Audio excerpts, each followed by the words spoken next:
In the name of God, the most gracious, the most merciful, welcome to another Friday and another session of Finding God. We are continuing Surah Yasin, which is at many times by many people called the heart of the Quran. Currently, I'm in my office and I'm shooting from my office for various reasons. I have some commitments that I need to look after, so I'm just going to talk from here. As you recall, last week we covered verse 1 till verse 44, where God was talking about sending messengers before and punishing those who stray from the path and who refuse to believe and who are adamant about refusing to believe. And now we continue from verse 45, where it says, "In the name of God, the most gracious, the most merciful, Bismillah ar-Rahman ar-Rahim. And when it is said to them, fear of that which is before you, which is worldly torments, and that which is behind you, torments in the hereafter, in order that you may receive mercy," which means if you believe in God's religion, which is Islam, and avoid polytheism and obey God with righteous deeds. And never came an ayah or a verse from among the ayat or the verses of the Lord to them, but they did turn away from it. So it's the same story. It's the same story of the message coming and then refusing the message. This is age old. We see this happen even today. Even today, this is happening. You confront people with objective realities, facts, and they would deny it. I've seen videos of people denying the shape of the Earth. They're denying the moon landing. They're denying pictures. They're denying so many things. There's always people who would deny things. There would be people. I once had a friend. Maybe she's outgrown it now, but there was a point of time in her life where she would say that gravity isn't things falling down, but the Earth coming up instead. And I'd say, but if the Earth is coming up, why isn't everything coming up at the same time? And she'd say, no, you don't understand what I mean. And I always try to make her think critically, but she was much younger at the time. Maybe she's achieved uh, more common sense now, but there are always people like that. And when it is said to them, spend of that with which God has provided you, those who disbelieved say to those who believe, shall we feed those whom, if God willed, he himself would have fed? You are only in a plain error. So they're finding faults and loopholes. Oh, so your God is not all powerful. Can your God make a stone so big that he can't even lift? That kind of false syllogism, the fallacy in the logic is evident here. Oh, so we're supposed to feed this person and that person. Can't your Lord feed them? It's a fair question, only by a margin. But if you zoom out and if you change perspectives, you start seeing why it's beneficial. Charitable giving is not only about giving to the poor, it changes things inside of you and changes things societally, spiritually, soulfully, phenomenologically, which we are not considering with our short term parochial mindsets. So I would say that. And they say, when will this promise, i.e., resurrection, be fulfilled if you are truthful?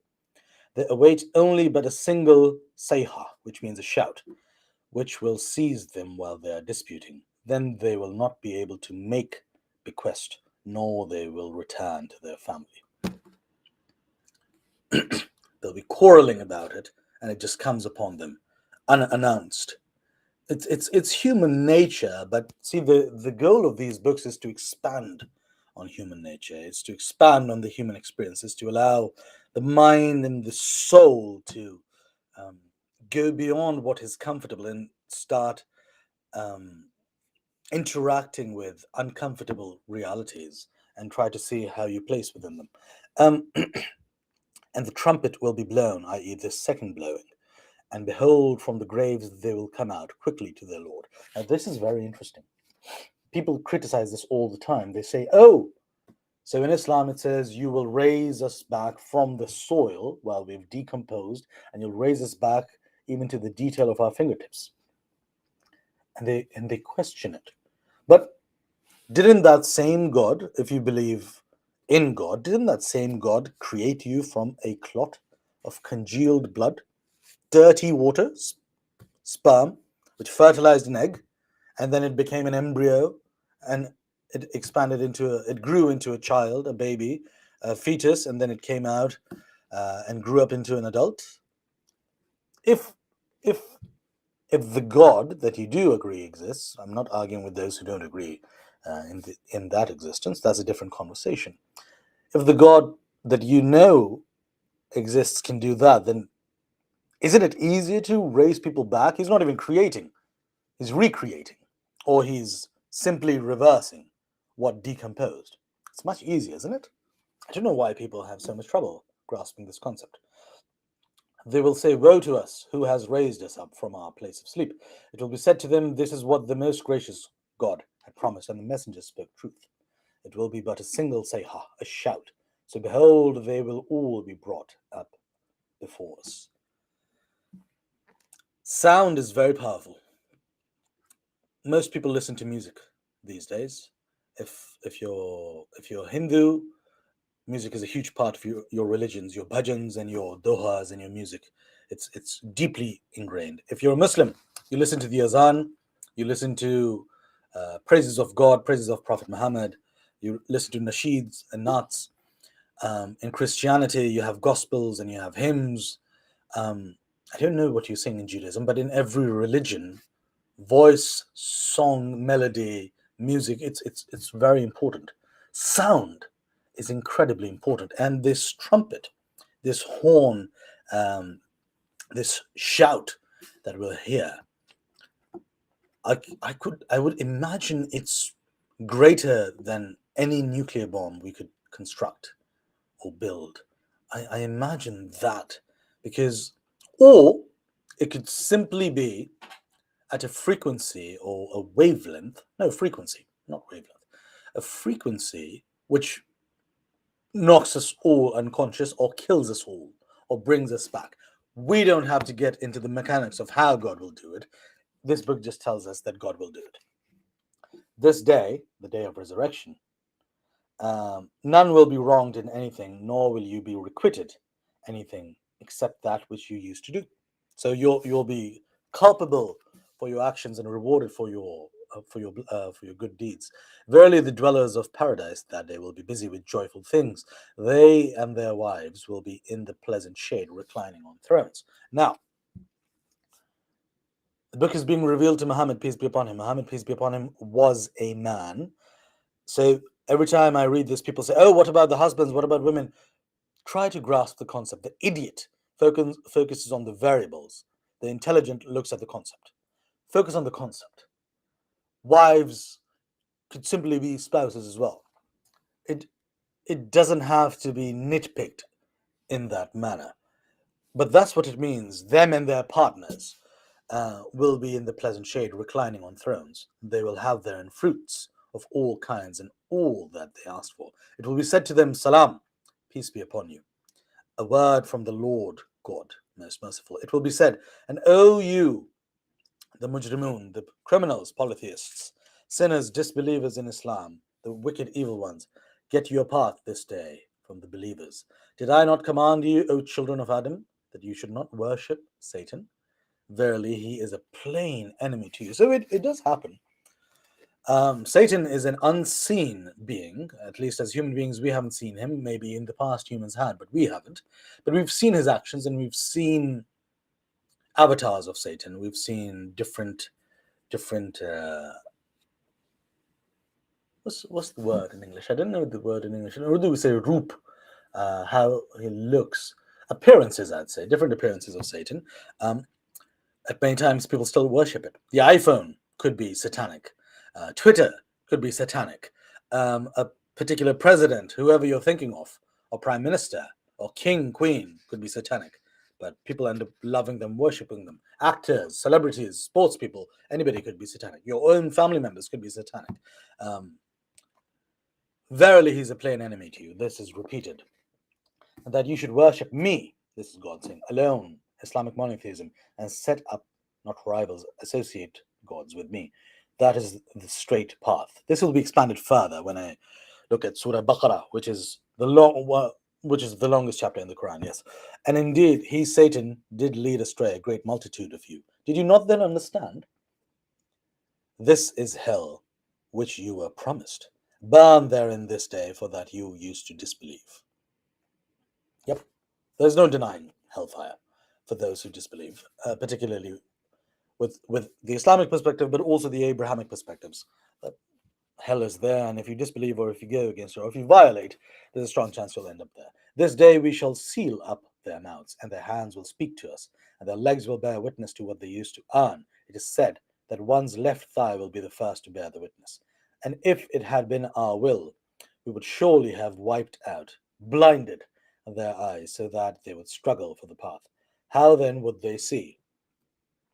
And if it had been our will, we could have transformed them into animals or lifeless objects in their places. Then they would have been unable to go forward, move about, nor they could have turned back. So all of this is explained in chapter 36, chapter 7, chapter 2, which we have either discussed before or will discuss later. And he whom we grant long life, we reverse him in creation, weakness after strength. Will they not then understand? So this is invocation. This is challenge. This is God laying the ground and saying, look, this is the state of affairs. Do you still not believe? Do you still not understand? And we have not taught him, Muhammad, poetry, nor is it suitable for him. This is only a reminder and a plain Quran. That's true. This book is as shallow and as deep as you want to make it. I am a rational, shallow reader. I'm not a highly adept, deep religious scholar. So I'm not diving deep in front of you. I'm doing a surface reading and just trying to struggle with points of contention that I find with my plain, rationalistic perspective. And it's as easy to read. Me reading the Quran indicates that anybody in the entire world, all 8 billion of us, can read the Quran. It's not only the abode of the imams and the muezzins and the alims and the educated ones who hold power over it. No, every villager, every city dweller, every child, every woman, every man, everyone can read this book and understand it. That he or it, Muhammad or the Quran, may give warning to him who is living, a healthy-minded, the believer, and that word, charge, may be justified against the disbelievers, dead as they reject the warnings. Do they not see that we have created for them of what our hands have created, the cattle, so that they are their owners? The scale is amazing. It goes big and small, and it goes temporal, and it becomes fixed, and it becomes a objective truth, and it becomes an is-ought problem. It's so amazing. God, what a poet. And we have subdued them unto them, so that some of them they have for writing and some they eat. Wow. Case against veganism from the Islamic perspective. Animals are for eating. Very interesting. And some are for writing. And they have other benefits from them, and they get milk to drink. Will they not then be grateful? Do you know what? You should be grateful for milk. You really, really should.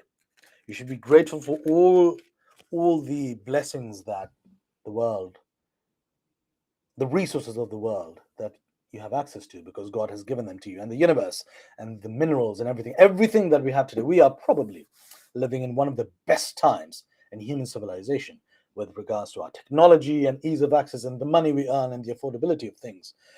If you go 100 years ago in the United States, or 200 years ago in the United Kingdom, or in Europe or Turkey, or times have been incredibly difficult. We live in a very easy period of time, regardless of climate change, regardless of the population explosion that we think exists, the population explosion. I have strong reason to believe that there will be a population collapse in the next 30 years or so. But that's a different argument. What I'm trying to say is the resources that we have available to us today, we probably live in the best time of human history.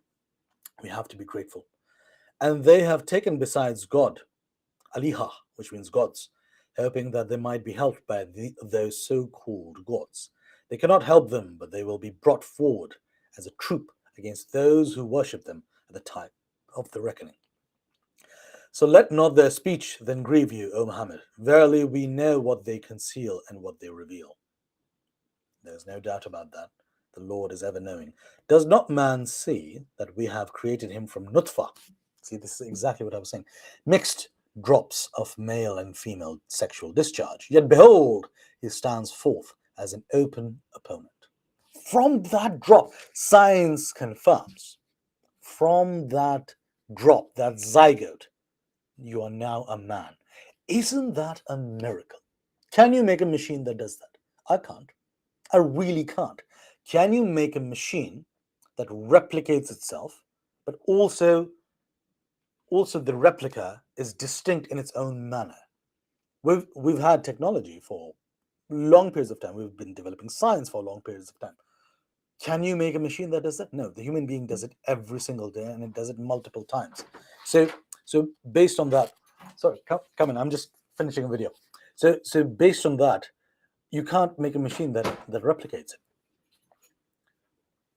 So let not their speech then grieve you, O Muhammad. Really, we know what they conceal and what they reveal. Does not, yeah, I've discussed this. And he puts forth for us a parable and forgets his own creation. He says, who will give life to those bones after they are rotten and have become dust? Again, it's the same criticism. How will you raise back from the dead, from the bones, from the dust? It's the same criticism. Say, O Muhammad, he will give life to them who created them for the first time, and he is the all-knowing, knower of every creation. Same argument. If you can create from zero, can't you recreate? It's essentially easier. If you build from zero, can't you rebuild with the same material, with the same genetic code? He who produces for you fire out of the green tree, when behold, you kindle therewith.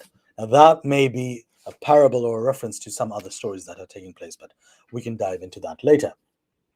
But it could be a reference to Moses. Is not he who created the heavens and the earth able to create the like of them? Yes, indeed. He is the all-knowing supreme creator. So if you believe in that oneness of the Lord, then there's no doubt that you believe that he can do all of these things. Verily, his command, when he intends a thing, is only that he says to it, be, and it is. Now, we've read this multiple times. In Christianity, it's different. In Islam, it's different. In Judaism, it's different. But the idea is the same. There was a sound, or there was a voice of the creator, and everything was done. So glorified is he and exalted above all that they associate with him, in whose hands is the dominion of all things, and to him you shall be returned. This is the heart of the Quran. This is the heart as is discussed as a chapter, and it's a very important chapter. One can always find references with this chapter and expand it a bit further, use tangents and take a deep dive into it. But essentially, this is the heart of the Quran. That's Surah Yasin, chapter 41. Long way to go. Long way to go, but we will get there eventually. Thank you so much for joining me for another Friday. Have a wonderful weekend, and I shall see you next week. Take care.